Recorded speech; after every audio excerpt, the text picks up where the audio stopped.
Hi, now I will tell you about installing a new Linux distribution released yesterday called Mageia 9.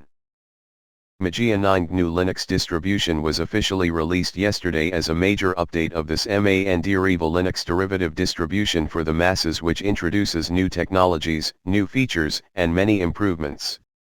Based on the Linux 6.4 kernel series, Mageia 9 is here with a smaller disk footprint for minimal installations when disabling recommended packages, SQLite adoption for RPM database for faster package management, and ZST decompression for stage 1 images.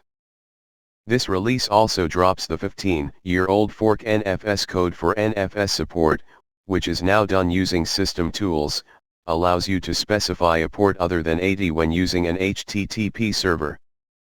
Change curl instead of GNU UGIT to download packages during installation and enable the Network Manager system service via default in the KDE Plasma Live ISO. Hardware support has been improved in Mageia 9 as it uses Mesa Graphics Stack 23.1 kernel Linus, a version with standard vanilla kernel and without any additional patch set, support for the latest NVIDIA proprietary drivers in non-free repositories. Out-of-the-box support for GPU Prime offloading in Nouveau drivers and a new tool called Mageia Prime to configure NVIDIA Prime on supported systems. Mageia's default desktop environment has always been KDE Plasma, which has been updated to Plasma 5.27.5 and accompanied by the software suites KDE Frameworks 5.105 and KDE Gear 2 3.04.1.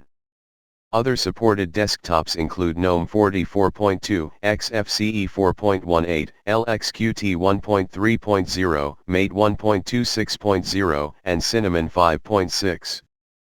See you next video, and now some music.